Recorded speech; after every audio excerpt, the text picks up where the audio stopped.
बहुत ही दिव्य भगवान का बाल स्वरूप है। बलराम जी को तो पूरा वस्त्र धारण कराए और इनको झगुलिया, पीत धोती, ऐसे घुंघराली अलकावली, काजल लगाया। फिर ब्राह्मणों को बुलाया, जात कर्म संस्कार, क्योंकि आज नाम रखा जाएगा, अभी तक नाम नहीं रखा गया। वसुदेव ने पहले ही जब गए थे मथुरा कर देने नंद बाबा, तो बता दिया था कि ज्यादा जोर का उत्सव कोई मत करना, हमारा भी लाला आपके यहां है, रोहिणी पुत्र बलराम। ये बात कंस को अगर पता चली तो खतरा हो जाएगा। इसलिए अगर आप जो भी उत्सव बालकों के करें, बड़े गुप्त रूप से करें, अन्यथा राक्षस अनिष्ट कर देंगे। अभी तक बलराम जी का दर्शन सार्वजनिक रूप से किसी भी ब्रजवासी को नहीं हुआ था, इतना गुप्त रखा गया था।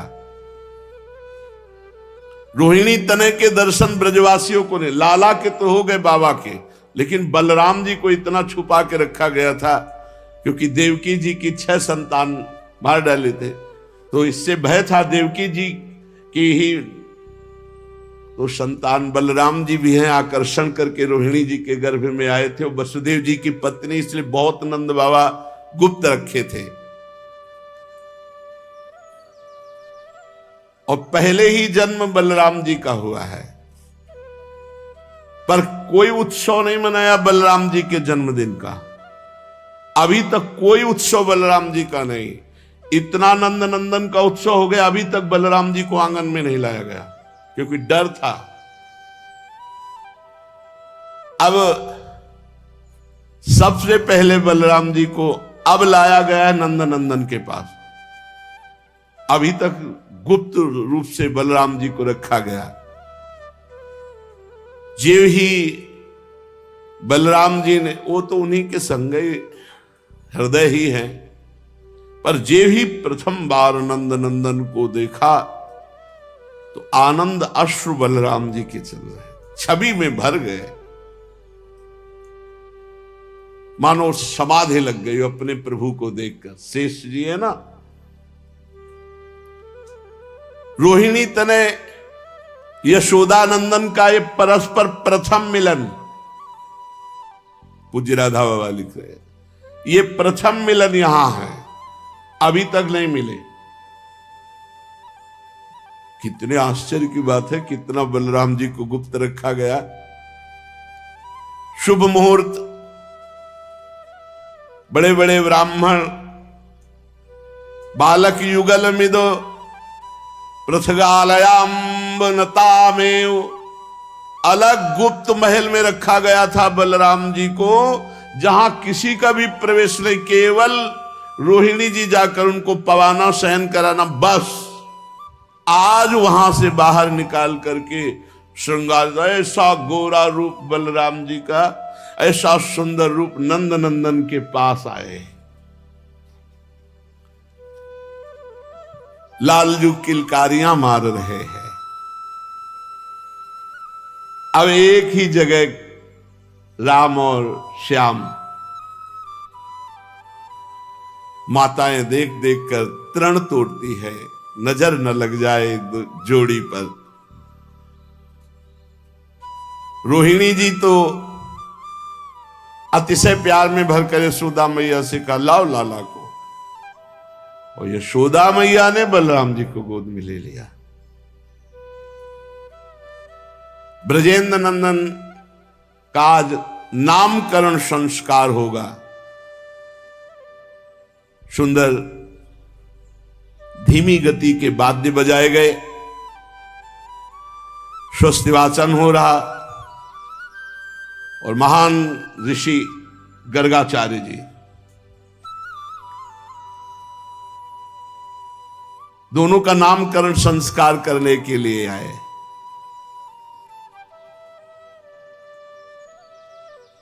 कहा कि देखो, हमारे मन में भागवतिक प्रेरणा हुई है। मैं वैसे तो प्रसिद्ध हूं आचार्य रूप में, लेकिन आपके नहीं। और अगर हम नामकरण संस्कार भगवत प्रेरित होकर के यहां आए हैं और अगर ये बात कंस को पता चली तो निश्चित समझ जाएगा कि वसुदेव जी के ही पुत्र वहां हैं और कोई न कोई खतरा कर देगा। इसलिए हम चाहते हैं कि गुप्त रूप से नामकरण संस्कार हो जाए। यदुवंशियों का कुल पुरोहित हूं, पर करना मुझे नामकरण संस्कार, और सही बताए तो वसुदेव जी ने ही मुझे भेजा है। नंद बाबा बहुत प्रसन्न हुए, हाथ जोड़ करके चरणों में प्रणाम किया, कहा मानो स्वयं भगवान पधारे।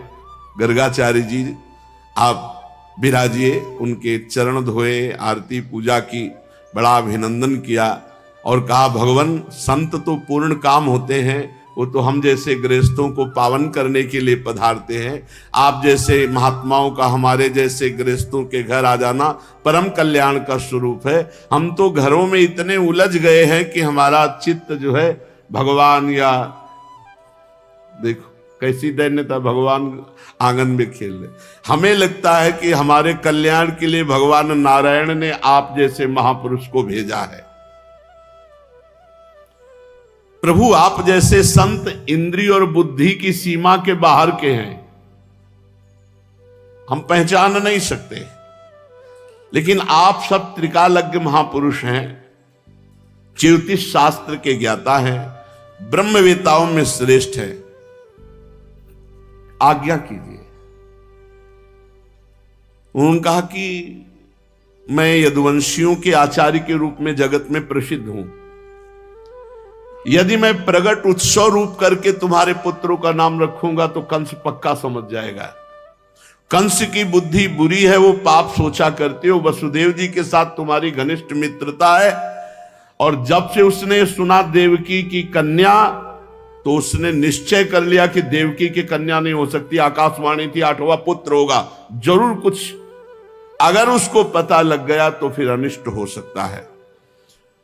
तुम्हारे पुत्र का संस्कार कर दूं और तुम्हारा पुत्र को वसुदेव का लड़का मानकर कुछ अनिष्ट करे, इसलिए वो आया हूं करने नामकरण संस्कार, पर गुप्त रूप से करूंगा।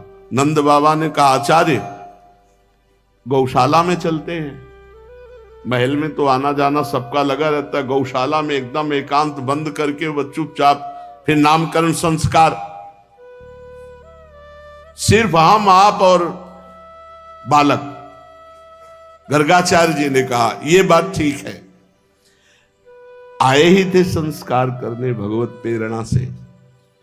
जब नंद बाबा ने ऐसी प्रार्थना की तो एकांत में गुप्त रूप से गौशाला में भगवान का नामकरण संस्कार हो रहा है। गर्गाचार्य जी ने यशोदा मैया की तरफ देखा।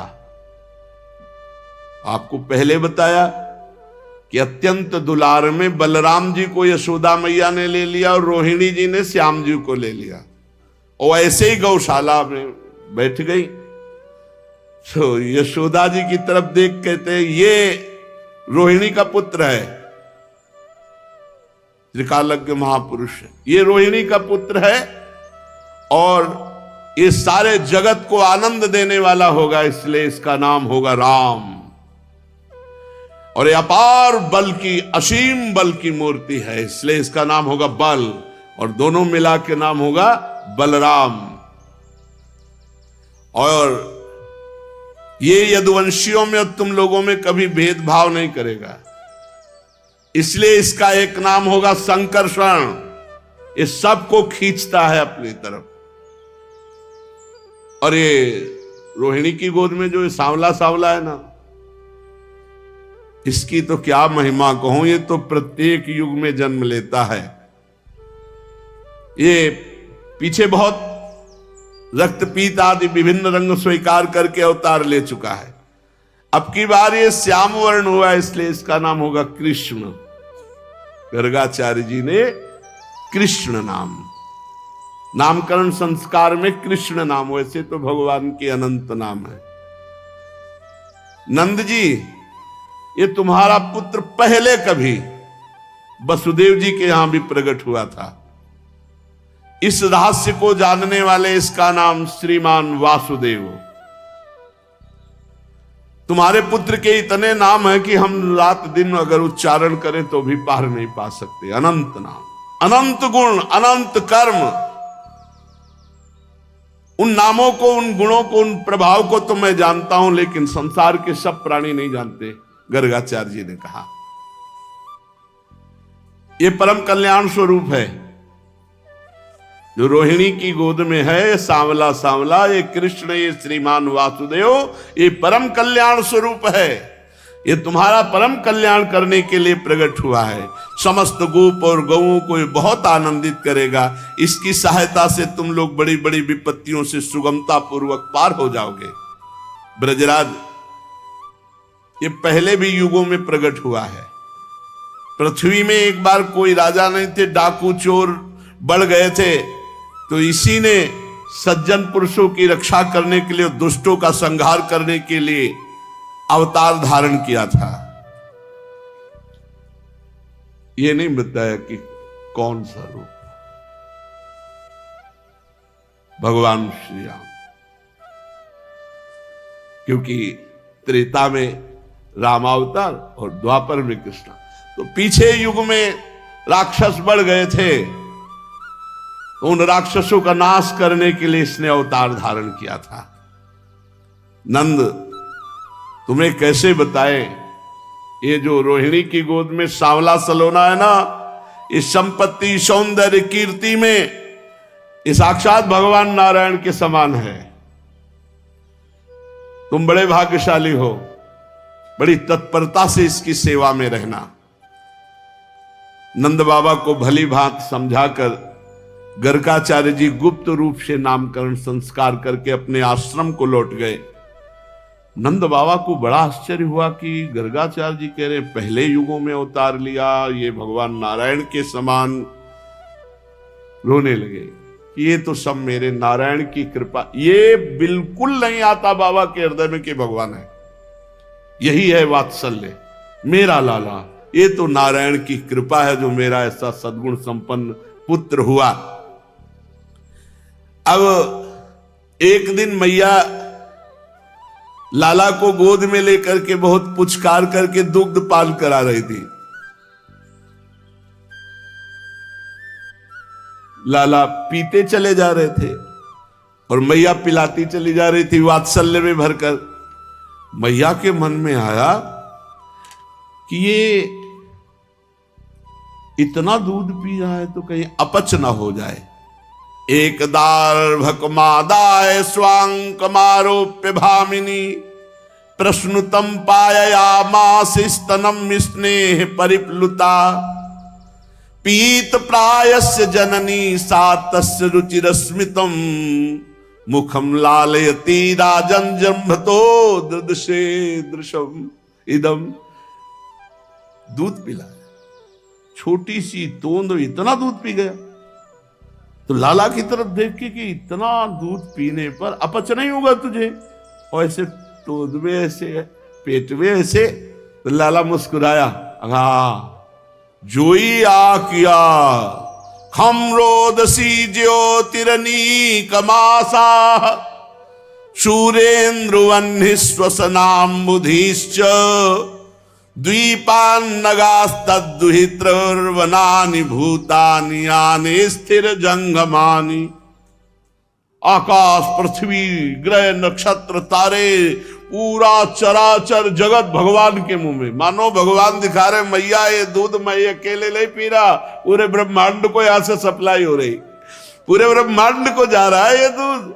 पूरा ब्रह्मांड प्रफुल्लित हो रहा है, आनंदित हो रहा है, पुष्ट हो रहा है। मां, मेरे उदर में अनंत ब्रह्मांड वास करते हैं।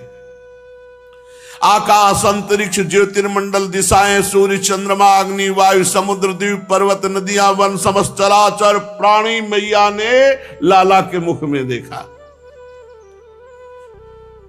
बार बार नेत्र करती है, मेरे लाला के मुख में पूरा संसार कहां से आ गया।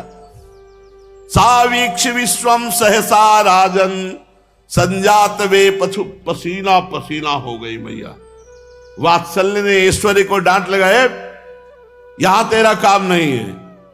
तत्काल वो दृश्य गायब हुआ। फिर वात्सल्य उमड़ा। मैया ने कहा, मेरा लाला, ये मेरी निगुड़ी आंखों में ही कुछ हो गया, पता नहीं दुनिया दिखाई देती लाला के मुंह में। और फिर देखा तो लाला मुस्कुरा रहा है। लाला को छाती से लगाया। एक दिन लाला को बहुत प्यार से गोद में बैठाले हुए मां दुलार कर रही थी। एकदारोह मारूढ़म लालयंती सुतम सती गरिमाणम शिशोरवो ढुम्न से हे गिरिकूटवत। भगवान मानो कोई पर्वत हो, ऐसे शरीर भगवान का। यशोदा मैया की टांगें दर्द करने लगी, कितना तगड़ा हो गया है, इतना पीड़ा कैसे हो सकती। और उधर कंस के पास जब सूचना पहुंची कि जो तुम्हारा उत्कच था ना, वही सब कच्छ हो गया, दोबारा तुम्हारे खबर भी देने नहीं आएगा। कंस ने बवंडर रूपधारी तृणावर्त को भेजा, जाओ। और वो सीधे बवंडर भयंकर रूप रख करके भगवान ने कहा, मैया को गोद में, मैया हमें गोद में लिए, वो मैया को भी उड़ा ले जाएगा। इतना जोर का वजन किया कि मैया ने कहा, आज लाला को इतना कैसे वजनील हो गया। भूमौ निधायतम गोपी विस्मिता भार पीड़िता महापुरुष मादध्यो जगता मास कर्मशु। इतना भार से पीड़ित हो गई कि ढनगा दिया जमीन में से। ओहो, कितना गरु हो गया लाला। और इसीलिए भगवान ने अपना वजन बढ़ाया कि मैया यहां से सेवा में जाए। लाला जो ही जमीन में ऐसे, लाला मानो सो गया। चलो थोड़ा सो जा, हम काम कर ले, यही चाहते थे भगवान। इसके बाद वो भगवान नारायण का स्मरण करते हुए घर के काम, तृणावर्त ने देखा बढ़िया अवसर है। निजी का सेवक था कंस का, ये कंस की प्रेरणा से वायु रूप होकर के आया और भगवान श्री कृष्ण को उठाया और बस आंगन से आकाश और आकाश से ब्रजरज से पूरा गोकुल ढक गया, किसी को कुछ दिखाई नहीं दे रहा। बस भयंकर साए साए वायु की आवाज और धूल भरी वायु। 48 मिनट तक तो कुछ दिखाई ही नहीं दिया, ऐसा अंधकार छा गया रज का। जब ये बवंडर चला तो मैया भाग करके वहां गई जहां लाला, लाला तो वहां था नहीं। मैया तो बहुत घबरा गई, बेसुध हो गई, अपना पराया कुछ सूझ नहीं रहा। जिधर देखो उधर धूल भरी आंधी। जैसे बछड़े के बिछुड़ जाने पर गाय की दशा होती है, ऐसे मैया व्याकुल हो गई, रोने लगी, यहां तक कि मूर्छित होकर पृथ्वी पर गिर पड़ी। क्या भगवत प्रेम है। भगवान ने बवंडर रूपधारी उस तृणावर्त का गला पकड़ा और जब आकाश ले गए और कस के दबा दिया। और भगवान ने इतना बोझा भारी किया कि वो सह न सका, न एक कदम आगे बढ़ सका।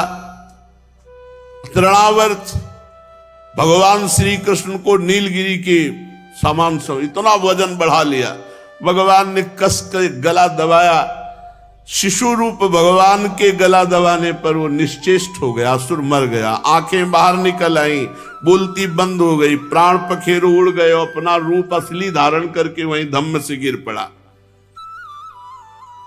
जे ही गिरने की आवाज सुनी, ब्रजवासियों ने देखा, अरे ये तो राक्षस है। और राक्षस की छाती में कन्हैया, जैसे पूतना की छाती में थे।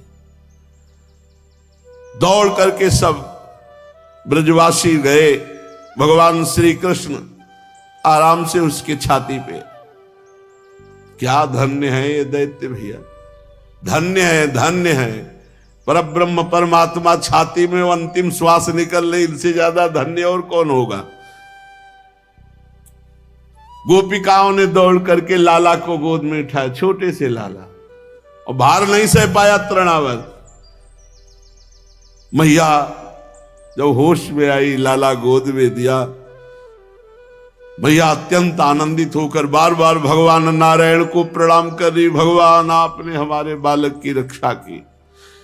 यशोदा मैया बाबा से कहते बड़े आश्चर्य की बात है, देखो कितनी बड़ी घटना, ये कौन सा ग्रह नक्षत्र हमारे पीछे पड़ा है कि जब से बालक हुआ कोई न कोई, देख लो लोग कहते हैं हम बड़ी समस्या में, हम कहते हैं परमात्मा जब अवतरित होते तब यहां समस्या संसार डालता है, तुम तो मनुष्य हो।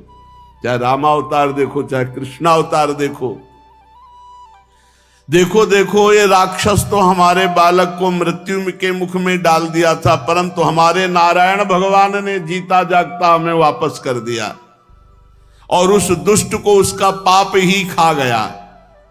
सच है साधु पुरुष अपनी क्षमता से संपूर्ण भयों से बच जाते हैं।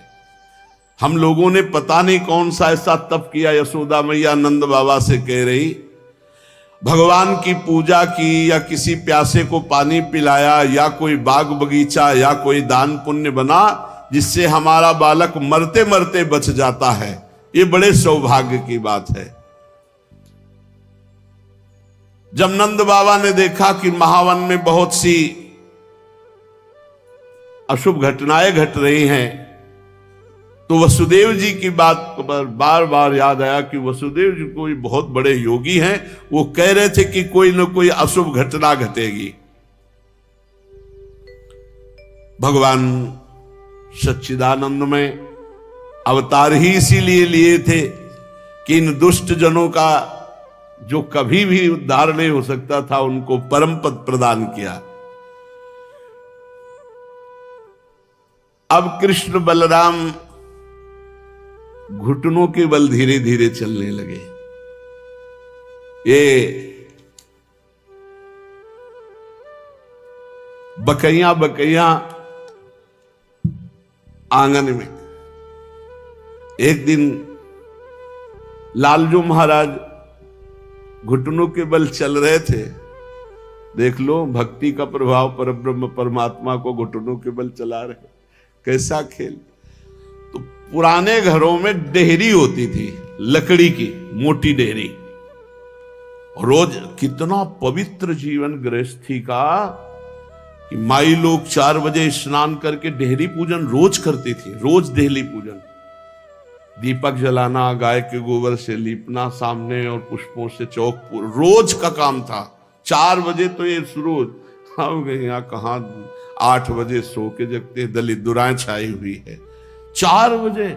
और आपको बताए 2 बजे रात्रि से चक्की पिसती थी, तब ऐसी थी कि कलाई पकड़ लेना तो तुम छुटा नहीं सकते, और मंगल में भगवान के गीत गाते हुए 2 बैठ जाती इधर घर घर और मंगल में गीत गा रहे, 4 बजे नहा धो करके और देहली पूजन। ऐसे 50 बाल्टी पानी खींचना है 30 हाथ रस्सी से, कभी दिल फेल होगा? गांव में किसी का दिल फेल हुआ हो ऐसी बात नहीं।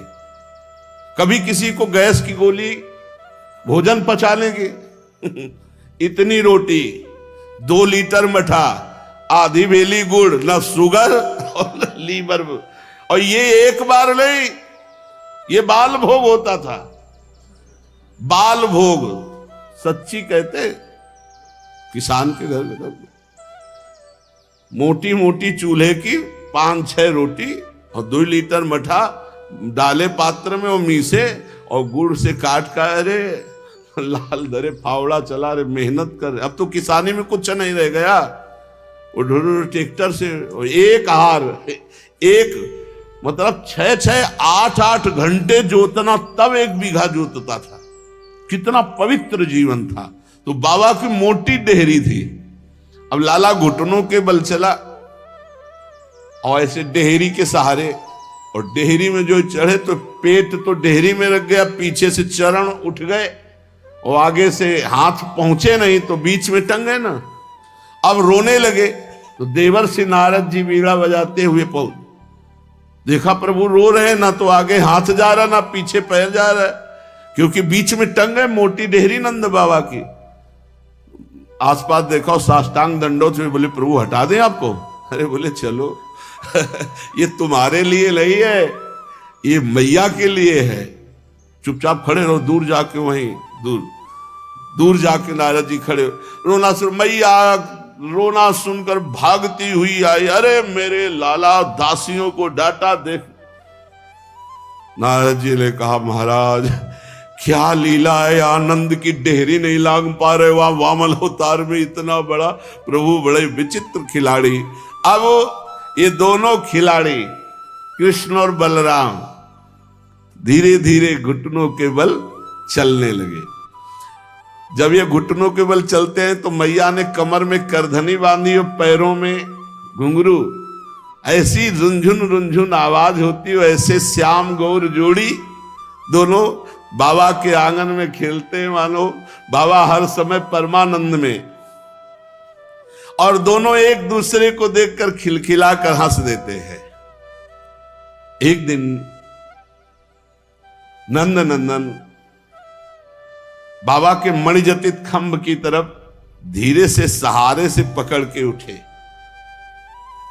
देखा तो ऐसे ही लाला, वो भी अंगुली रखता है, ये मुस्कुराते वो भी मुस्कुराता है, ये ऐसे कर रहे तो वो भी मुस्कुरा रहे, और मैया छुप करके ये लीला देख रही। बाबा के मणिजटित खंभे जो आंगन के, उनमें लाल विविध प्रकार की बाल लीलाओं से वो परमानंद यशोदा मैया को प्राप्त हो रहा है जो ब्रह्मा आदि को भी नहीं प्राप्त हुआ।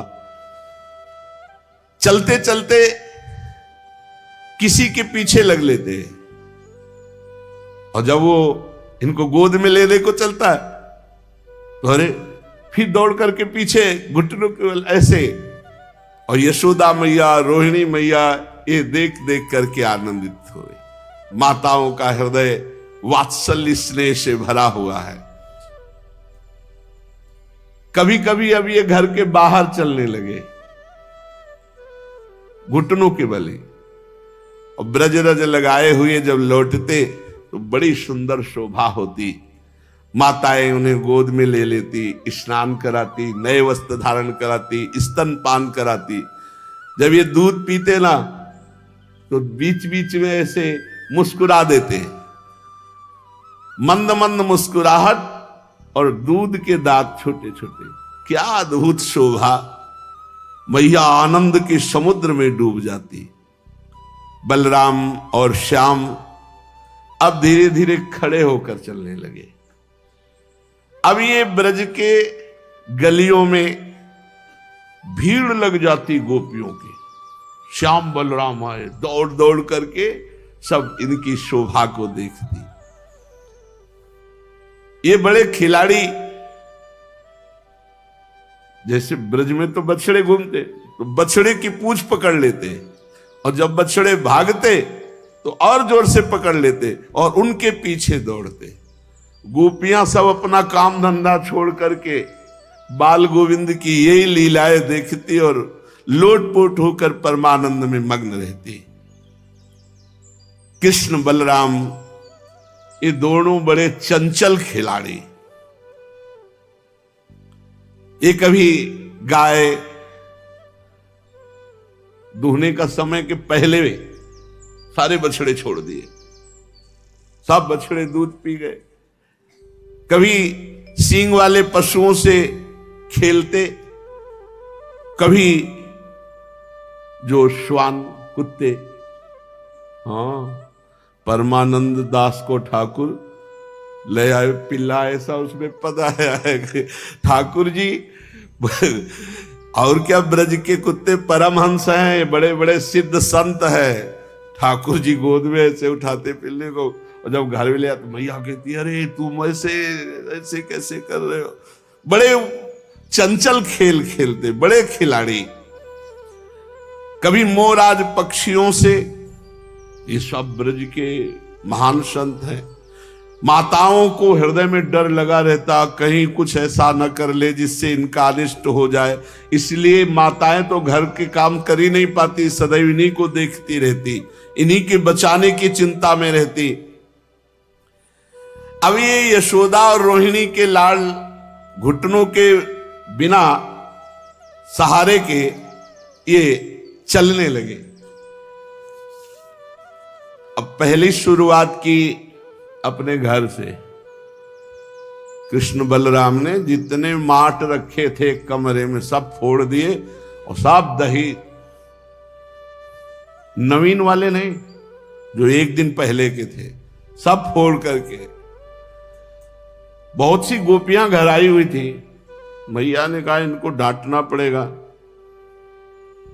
कृष्ण बलराम को तो वो जो कान पकड़ा रहे, ये जो भयभीत गोपियां देखती कि काश विधाता मेरी आस ऐसी पूरी होती, ये हमारे भी घर आते, हमारे भी माट फोड़ते, चोरी चोरी ऐसा करते, फिर मैं इनको पकड़ती, फिर हमारे सामने ये कान पकड़ते।